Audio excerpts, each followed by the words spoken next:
your victory is guaranteed. Now, because some of us live a lifestyle of trusting God, we are not surprised when we get the victory.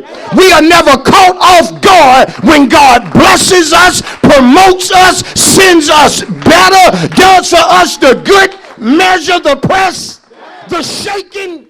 In order to grow up, you have to put away things or you have to stop doing certain things. We are quiet this morning. I say anytime a person is going to go from one level of maturity to the next level of maturity, he or she will have to put away certain things that they no longer need to continue doing. And again, I'm going to say it no matter how you look at me, in every one of our lives, there are things that we need to stop doing. Some of us, it's so imperative that you stop doing certain things that if you continue to do them, you are going to ruin your life. You need to stop doing certain things. Oh, it's too quiet. I wanted to move on. When it comes to some of us, we need to stop hanging with certain people. You need to stop hanging around certain people. You need to stop talking to certain people. Yes, you do. That's what's messing up your mind, got your spirit all messed up because of who you've been choosing to talk to, and you are grown. You are an adult. If you don't want to talk to them, all you got to do is cease doing it. Oh, Lord, have mercy. Some of us, we need to stop going to certain places. Because every time you go to certain places, you change for the worse. You change for the worse. And you need to stop going over there. Oh, God, even if over there is your kinfolk house, you need to stop going over there. Because every time you go over there, it ain't nothing but mess going on. It ain't nothing but trash being talked. You need to stay often over there. Oh, I wish you high five somebody and shout, show he right. Some of us need to stop doing certain things. I know it's your private home. I know it's your TV. I know you own the remote control. But some of us need to stop watching certain things. You need to grow up and... Oh, Lord, have mercy. It's quiet in the house. It's quiet because most of the time we are so accustomed to evaluating what folk around us need to stop doing that we have yet to look at what we need to stop doing. Yes, you do. You can tell me several things that so-and-so need to stop doing, but you cannot name 3 things that you should have stopped doing last year. Oh, God. You are too old for that. You need to grow up. You need to put that away. You are too old to be pouting the way that you pout. You are too old to be just sitting there having a pity party talking about won't nobody hire you. God will. And that's maturity. I said that's maturity. When you can look at yourself and know, I need to stop this. I've been doing this too long. Lord, it's time for me to put this away. And in reference to things that I'm talking about, it ain't time for you to pray about those things. Because certain things, when God speaks, you put it away. He didn't tell you to pray about it. He said, put it away. Stop doing that. Good God, you know it's something when God got to talk to his folk like little children. Stop that. Stop doing that. And in this house, there are things we need to stop doing. Before I move on, don't miss it. I said we. I said we. Because there are things that I need to stop doing. Yes, I do. But in order to see it, to know it, to understand it, I've got to be thorough again in looking at things that I'm doing.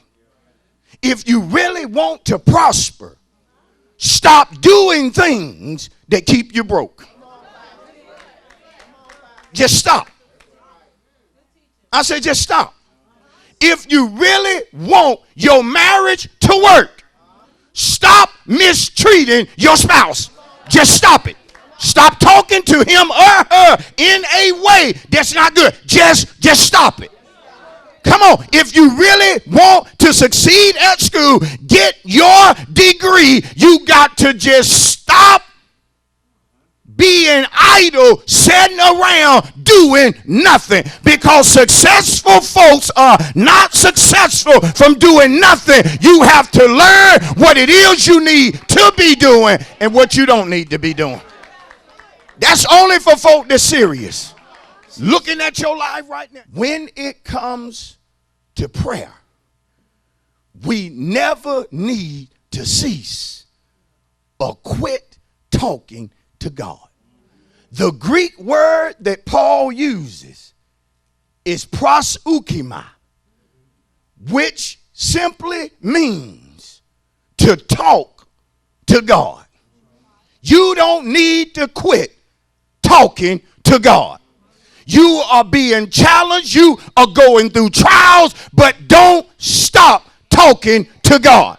Don't stop asking God how to handle this. Don't stop asking God, which way should I go? Don't stop asking God, give me wisdom that I can do the right thing. Don't stop talking to, oh God, I wish you would tell twofold, don't stop talking to God.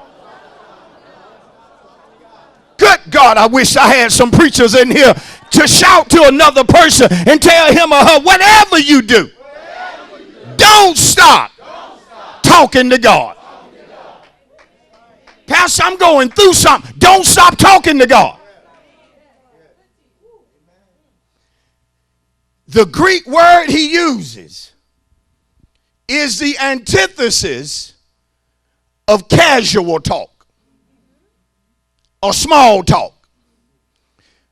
Because understand, casual talk, small talk, or chit chat is something you can do with a stranger. Y'all gonna let me teach this thing? When it come to small talk, you can small talk with anybody. Let me break it down. You don't even have to know a person to have a conversation with them about that which is, again, you just chit-chatting. You just small talking. You can just say to a person you don't even know, we're getting a whole lot of rain lately. Really been raining. And that person's going to say, you know, you're right. I was telling so-and-so that other day. It has really been raining. Yeah, it has. And then they go their way and you go your way. That was just what? Casual talk. You ever did it when you were standing in line waiting to pay for something? Maybe you the 6th or 7th person, so you knew you went up next. Person standing right there, and all of a sudden you just opened up a conversation. But it was just casual. Am I right? May just be standing in the line at Walmart, waiting to pay for something. All of a sudden you tell a person, hey, they got that new Popeyes open. They finally done opened it up. For real? I didn't know. I've been waiting for them there. Yeah, they opened. Matter of fact, I think it's been about 2 weeks ago. And that person liable to tell you, say, yeah, you know, I like Popeyes. I love their chicken fingers. You see what I'm saying? But you ain't doing nothing but making small talk. But the word he uses when he says talk to God, this is not casual talk. Because he says here, when he talks about prayer, that you need to talk to God about 3 things. Number 1, talk to God about the issues in your life. Discuss with God the issues you're dealing with. Talk to God about the problems that you are facing. Talk to God about the things that are difficult in your life. Because how many would be honest? We don't just go up to a stranger. We don't just talk to anybody about what we go through. You don't just share with anybody your important business of how you going going through certain issues. Not if you're in your right mind. You will not just walk up to a person and tell them something that is tough in your life that you really don't want everybody to know about. But see, this morning I got the charge to tell God's people that when it come to issues, when it come to problems, when it come to difficulty, you got to take that stuff to God. That's the kind of stuff you got to talk to God about it before you blow up about it. You got to talk to God about it before you just lose your mind. Come on, somebody, because all of us are dealing with some issues, some problems, and some difficulties.